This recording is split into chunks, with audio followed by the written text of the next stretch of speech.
Chapter 7. Is he the one? When Mom finally prepared the house to look half decent, Mom was still missing a phone in order to converse with relatives and make plans of their arrival. Through correspondences with Grandma, Mom gave Grandma a phone number of a willing neighbor, and when Grandma called the neighbor, Mom was able to talk to Grandma, who said that great-grandma Sima was on her way and that Mom should prepare to greet her. When Grandma Sima arrived, taking care of responsibility became easier, at which point Mom thought that all of her trouble was in the past, and Mom was no longer lonely and helpless. In 3 months, around the year of 1993, my grandma Kira arrived. Mom's expectations of her arrival did not come true because Mom thought that Grandma brought with her some money from selling the house in Kiev, but Grandma came with none of that.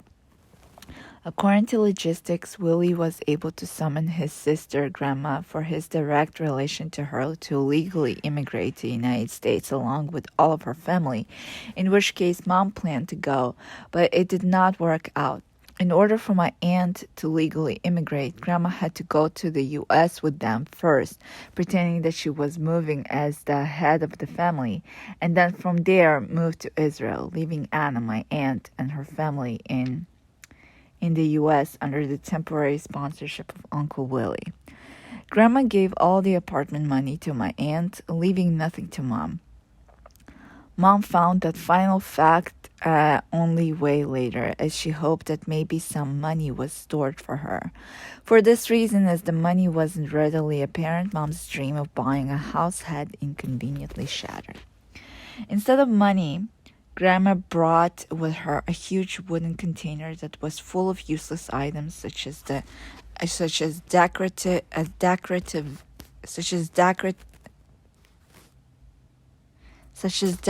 vases, tableware, and carpets. Mom needed a whole brigade of women consisting of 4 ladies: great-grandma 76, great-grandma 58, Mom 27, and my own helpful self, 2 years old going on 3, in order to open the stomach container.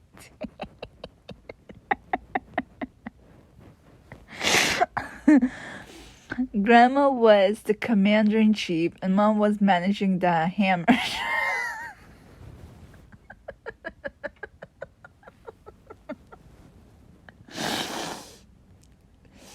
Trying to break those wooden planks.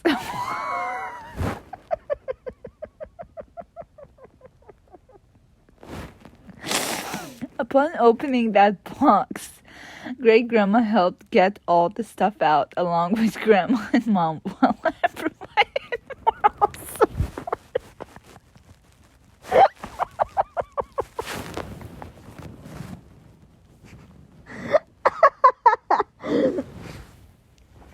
While I provided moral support, Mom asked Grandma why she brought all these obsoleteness with her, and Grandma said that Anna instructed her to do so. The only problem in this was that had Grandma not brought this stuff, she would have been given money by the government, which is a lot more useful than those.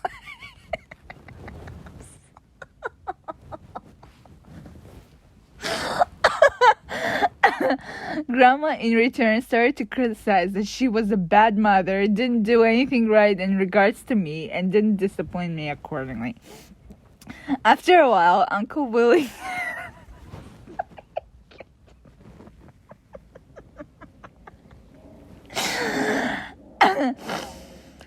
Uncle Willie came to Ashdod with his first wife, Bella, from the United States to see Grandma and his mom, along with his niece. When they came, Bella brought me a white teddy bear toy holding a rose. Willie told all the vivid details of how Willie prepared for the coming of Anna, but Anna took off to New York with a Hasidic guy named Moshe, who she met in Kiev while being married to Alyosha. Alosha was a drinker even in Kiev, and Anna, knowing nothing about being Hasidic and the supremely fanatic religion, decided to immigrate to California, United States, leave Alosha behind to marry Moshe, and move to a supremely religious neighborhood in New York named Monsey. She left Alosha all heartbroken in the care of Willie, who had to bail him out of both misery and financial destitution. In her marriage with Moshe, she had significantly changed her lifestyle, along with changing her name from Anna to Hannah to sound more Jewish. Through Willie's conversation and the view of things, Willie started sympathizing with Mom's situation because of the poverty she had to live in, knowing full well that my aunt had taken all of the money, although he didn't bother to tell Mom about it. At the time, Mom still had hopes that my aunt had left Mom her share of the money. But later on, she learned that it wasn't the case, which hurt Mom because she was necessitating for it more so than her. Mom says that if it was her who possessed the money, she would have shared. While Willie decided, out of compassion for Mom, to buy tickets for all of us to go on a vacation to Eilat, the southernmost city in Israel, the most tropical place in the country, which was the most heavenly place Mom has ever been to. The Red Sea, called Yam Suf in Hebrew, is the very sea that Moses and the Israelites had to cross through in its parting by the mighty hand of God. The water was reflective and very transparent, and the type of food served in the hotel was very exotic.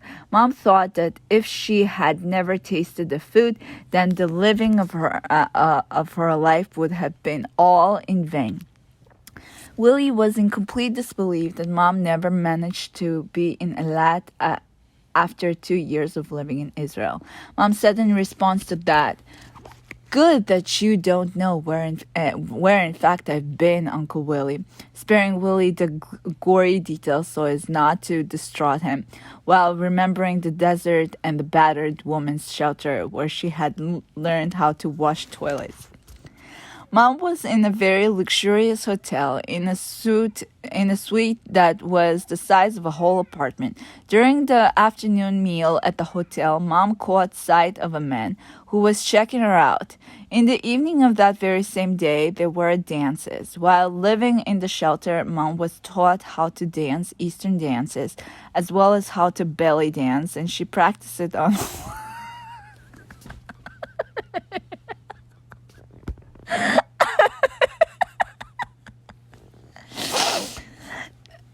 that same man invited Mom to dance, and they enjoyed each other's presence for the whole night, not noticing Bella and Willie going to sleep. Mom later found out that his name was Said and that he was an Israeli Arab. This time, Mom made sure to ask him if he was married and how many wives he had had. Said laughed at the notion and reassured Mom that he was a bachelor. Then, at the brisk of night, they went to swim at the Red Sea. In the water, he took grasp of Mom and started spinning with her through the water, while Mom looked up into the nocturnal sky, mesmerized by the luminescent sight of the stars and the caressing touch of the water, thinking to herself whether or not she finally had found her womanly happiness this time. Mom was attracted to him because he was rich and handsome, who had black curly hair and brown eyes. In the end of the romantic night, Said announced that he was scheduled to leave the next day and that they should keep in touch. He gave her his phone number and address, saying that he lived in Jerusalem.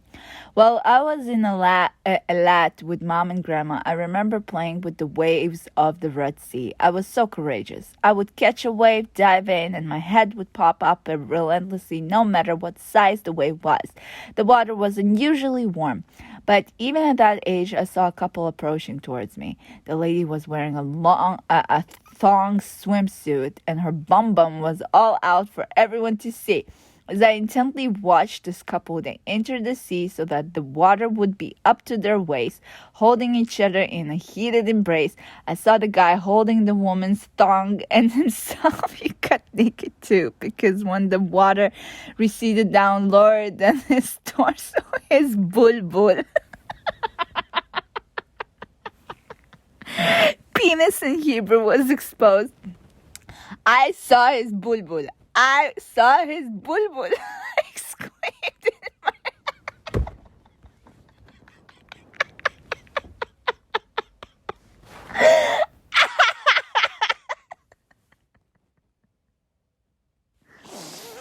That scenery was so interesting and captivating. I didn't take one glance away from them.